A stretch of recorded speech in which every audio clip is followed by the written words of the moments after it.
Welcome आपका मेरे channel पर। एक्चुअली मेरा चैनल नहीं, आप लोगों का चैनल।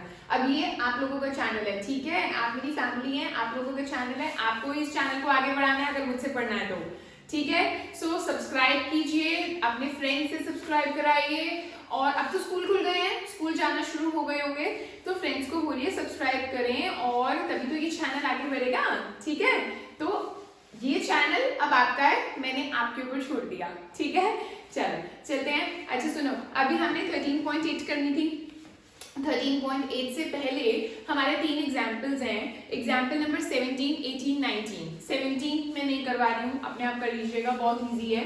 18 और 19 में भी करवाने जा रही हूँ, बट उससे पहले एक डाउट है बच्चे का। आयुष्मान, आप देखो, आपको डाउट आ रहा है, जो मैंने पिछले वाली वीडियो में आपको 13.7 का क्वेश्चन नंबर था, वो 7th और 8th जो कि सिमिलर क्वेश्चंस थे, उसमें आपको जो डाउट है वो मैंने पढ़ा है, वो मैं आपको एक्सप्लेन करने वाली हूँ। देखो अब तो मैंने आपको जिस तरह से समझाया, मैंने आपको ये बोला कि अ राइट ट्रायंगल एबीसी है विद साइड्स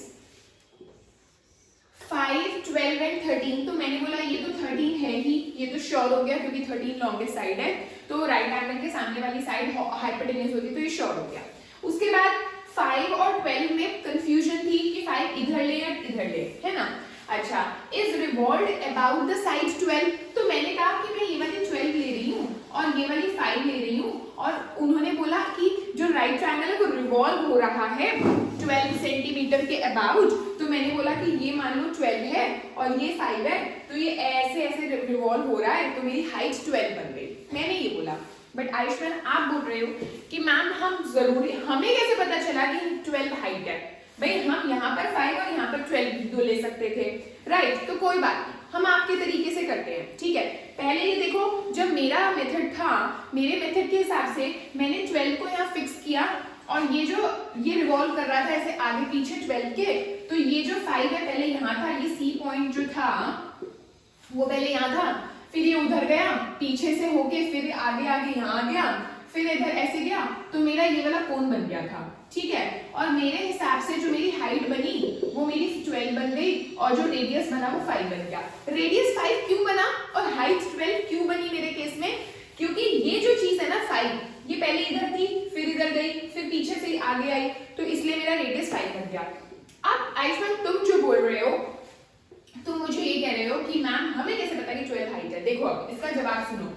ये ABC है, मैंने ये 13 लिया, मैं नहीं लेती, मैं ये 12 नहीं लेती, मैं इसको 5 ले लेती हूँ और इसको 12 ले लेती हूँ, ठीक है। अब क्वेश्चन पढ़ते हैं कि it is revolved about the side 12 centimetre. 12 के अबाउट रोटेट रिवॉल्व करना है, इसके अबाउट नहीं करना। तो ये ऐसे नहीं घूमेगा, ठीक है, ऐसे नहीं घूमेगा। अब ये मेरी 12 नहीं है, अब ये मेरी 5 है, मैंने ये 5 ले रखी है, ये 12 है, ठीक है। अब ये कैसे घूमेगा? ये नहीं घूमेगा, ये ऐसे नहीं जाएगा। अब ये कैसे घूमेगा? ये ऐसे घूमेगा, ये फिक्स है। जिसके अबाउट रिवॉल्व करना है वो वाली साइड फिक्स है, ठीक है। यहाँ पर 12 ले ली, तो ये वाली ये 12 थी, ये 5 थी, 12 फिक्स थी, ये ऐसे ऐसे ऐसे ऐसे जा रही थी, ठीक है। अब 12 कौन सी है? अब 12 ये है, अब 12 ये है, ये फिक्स है, इसको नहीं हिलाना। अब किसको हिलाना है? इसको। तो ये कैसे घूमेगा? ऐसे नीचे जाएगा, फिर ऊपर आएगा, फिर नीचे जाएगा, फिर ऊपर आएगा। तो कौन सा घूम रहा है? 5 वाला घूम रहा है, ठीक है। अब कैसे होएगा? ये फिक्स है, इसको नहीं हिलाना, तो ये घूम रहा है, तो ये 5 ऐसे इधर, ये A जो है वो यहाँ पर आएगा, फिर ये नीचे से ऊपर जाएगा, फिर ऐसे। तो हमारी फिगर कैसे बनेगी? फिगर ऐसे बनेगी तुम्हारे केस में, ठीक है। गलत नहीं है, सही है। लेकिन तुम जहां पर मिसअंडरस्टैंड कर रहे हो क्वेश्चन को, अब ये चीज है, अभी भी रेडियस क्या हुआ? रेडियस तो अभी भी 5 ही हुआ ना, क्योंकि 5 इधर, फिर इधर, फिर इधर, फिर इधर, ये चीज तो फिक्स है ना भाई। अगर जो कोण होता है, ये जो कोण होता है, इसमें रेडियस इधर और इधर ऐसे होता है ना, ये हाइट तो यही रहती है ना, एक जो फिक्स वाली होती है, वो दो तो नहीं दिखाई दे रही होती यहाँ पर, नहीं ना। तो इसीलिए तो ये जो ये और ये 5, ठीक है। अभी भी फिगर ये भी सही है, फिगर ये भी रॉन्ग नहीं है, लेकिन इस केस में भी हाइट क्या है? 12 और रेडियस क्या है? 5। तो दोनों में सेम ही तो है, सिर्फ फिगर का ही तो चेंज हुआ, लेकिन फिगर ये भी सही है, वो भी सही है। अभी बात समझ आई? ठीक है, तो डिफरेंस ये है कि ये घूम रहा था ऐसे ऐसे और 12 फिक्स थी ऐसे। यहाँ पर 12 ये फिक्स है और जो मेरा ट्रायंगल है वो ऊपर से नीचे ऐसे ऐसे घूम रहा है। ठीक है, तो कोन इस टाइप का बनेगा, ये भी तो कोन ही है ना? So this was your question जिसमें आपको कंफ्यूजन। ठीक है, आई होप आपको क्लियर हो गया होगा। अगर क्लियर हो गया है तो प्लीज कमेंट सेक्शन में लिखना। ठीक है, चलो अब हम करते हैं एग्जाम्पल 18। एग्जाम्पल 18 क्या बोल रहा है बेटा? एग्जाम्पल 18, 19 और ये जो लास्ट वाली एक्सरसाइज है हमारी स्फेयर और हेमिस्फेयर के ऊपर बेस्ड है। ठीक है, और स्फेयर के फॉर्मूलाज, हेमिस्फेयर के फॉर्मूलाज सब मैं आपको एक वीडियो में दे चुकी हूँ, इंट्रोडक्शन वाली वीडियो। जिसने नहीं देखी मैं उसका लिंक दूंगी डिस्क्रिप्शन में। ओके, तो चलो अभी देखते हैं। Shot put is a metallic sphere of radius 4.9। Sphere है, रेडियस क्या है? 4.9 सेंटीमीटर। ठीक है, if the density of the metal, ये वर्ड जब आता है ना तो बच्चे घबराते हैं। नहीं घबराना, अभी बताती हूँ। इज डेंसिटी क्या है? डेंसिटीज होती है, साइंस में पढ़ते होंगे, हर एक मेटल की अपनी एक डेंसिटी होती है जो कि फिक्स्ड होती है। ठीक है, तो कोई मेटल है जिसकी डेंसिटी है 7.8 ग्राम पर सेंटीमीटर क्यूब। ठीक है, find the mass of the shot put. बच्चे बोलते हैं मैम ना तो डेंसिटी का फॉर्मूला हमने पढ़ा स्फेयर में, ना मास का पढ़ा, तो भाई ये पूछ क्या रहे हैं? देखो, हमें जब हमने ये पढ़ लिया ना 7.8 ग्राम पर सेंटीमीटर क्यूब, तो ये जो पर सेंटीमीटर क्यूब है ना, इससे हमें पता चल जाता है कि हमें वॉल्यूम निकालना है। सेंटीमीटर क्यूब आ गया, दैट मींस हमको वॉल्यूम निकालना है। ओके, तो अब देखो हमें पहले वॉल्यूम निकालते हैं। 4/3 pi r cube, 4/3 into 22/7 into 4.9 into 4.9 into 4.9 centimetre cube. यहाँ पर एक 4.9 लिखना भूलना मत, बहुत कॉमन मिस्टेक है जो कि बच्चे करते हैं। 2 बार ही लिखते हैं आर को, वॉल्यूम में भी नहीं भाई, 3 बार है। 4.9 4.9 4.9। ठीक है, स्फेयर के वॉल्यूम और हेमिस्फेयर के वॉल्यूम में बहुत गलतियां करते हैं बच्चे, चलो भूल जाते हैं लिखना। ये डेसिमल हटाया, यहाँ पर 10 आया। 7 7 जा 49। ठीक है, और कुछ कट रहा है? नहीं कट रहा, तो मेरा आ गया 88। 4 इंटू 22 इंटू 49 इंटू 7, ये जो होता है ये भी हटा दो। चलो 7 इंटू 49 होता है मेरा 343 इंटू 4.9 अपॉन 3 इंटू 100। ठीक है, चलो इसको सॉल्व करते हैं।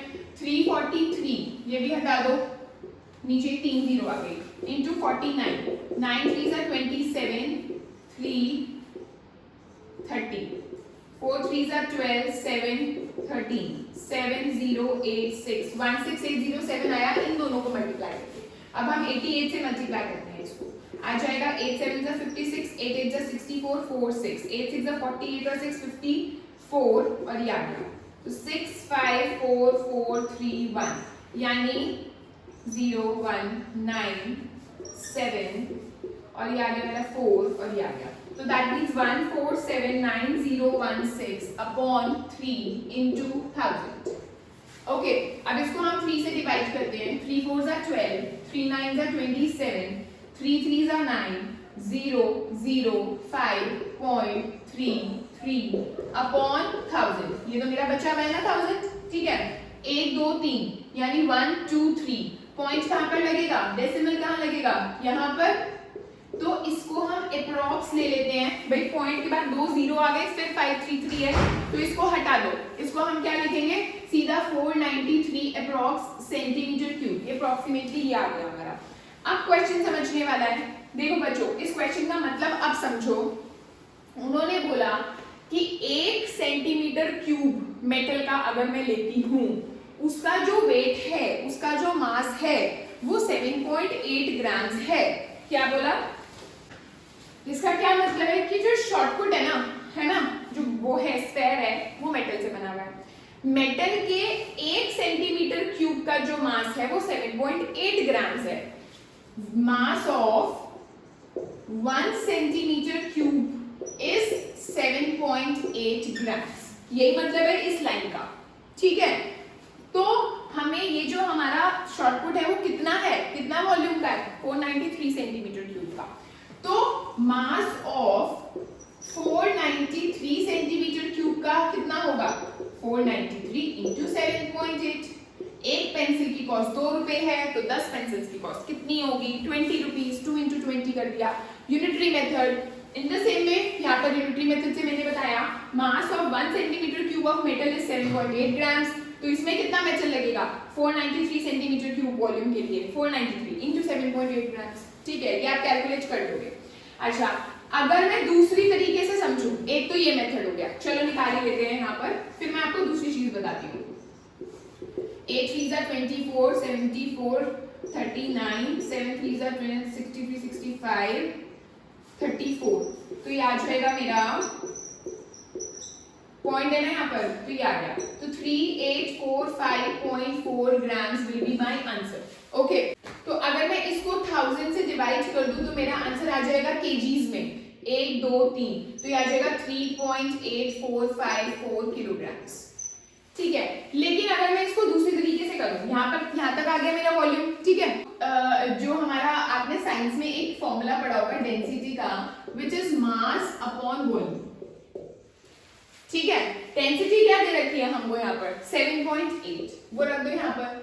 मास क्या दे रखा है, हमको निकालना है मास, चलो जी मास को मास ही रखो, और वॉल्यूम क्या है हमारा 493, तो 493 हमने यहाँ कर दिया, तो ऑब्वियसली तब भी हमारा जो मास आएगा वो इसको इधर मल्टीप्लाई में लेके जाऊंगी, तभी आएगा ना मेरा मास, तो आंसर तो तब भी यही आएगा जो यहाँ पर आया है ना।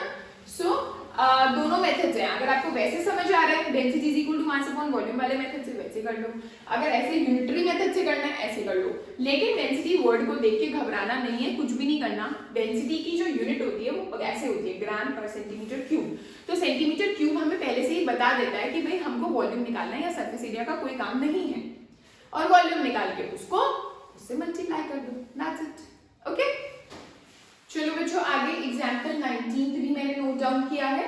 एक्सरसाइज 13.8 का फर्स्ट और सेकंड क्वेश्चन भी बहुत ही इजी है, सिर्फ और सिर्फ वॉल्यूम निकालना है, बट आपको पता होना चाहिए, अभी तो ठीक है आपको दिख रहा है कि वॉल्यूम निकालना है, बट एग्जाम में पता होना चाहिए कि हमें पता चल जाए कि कैसे पता चल रहा है कि वॉल्यूम निकालना है। इस क्वेश्चन में देखो, अ हेमिस्फेरिकल बोल, एक हेमिस्फेयर की शेप में बोल है जिसका रेडियस दिया हुआ है, and what would be the volume of water it would contain.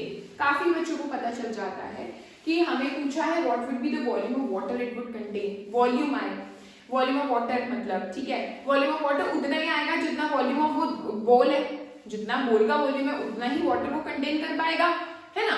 तो वॉल्यूम ऑफ हेमिस्फेयर निकालना है इसमें, और वॉल्यूम ऑफ हेमिस्फेयर क्या होता है, वॉल्यूम होता है 2/3 पाई आर क्यूब, है ना, आधा स्फेयर का आधा, सो 2/3 into 22/7 into 3.5 into 3.5 into 3.5 centimetre cube, ये निकाल लेंगे आप, मैं निकाल के नहीं दिखा रही हूँ, ये आप अपने आप कर सकते हैं। ठीक है, अच्छा अभी फर्स्ट क्वेश्चन पे अगर हम आए एक्सरसाइज 13.8 के, तो that is what is the volume of the sphere whose radius is this, ये भी आप बहुत इजीली निकाल सकते हैं। वॉल्यूम ऑफ स्फेयर है तो 4/3 पाई आर क्यूब, और आर मेरा 7 है, पढ़ लेना कि डायमीटर तो नहीं गिवन, नहीं तो उसका हाफ कर देना, डायरेक्ट रेडियस गिवन है, तो 4/3 into 22/7 into 7 into 7 into 7 centimetre cube, ये भी आप निकाल लेंगे, यूनिट जरूर लिखना। ठीक है, नेक्स्ट क्वेश्चन अभी पता चल जाता है बुक में से देख के, इजी है, सेकंड क्वेश्चन एक्सरसाइज का वॉल्यूम निकालना होगा, लेकिन जब एग्जाम में आता है तो बच्चे कंफ्यूज हो जाते हैं।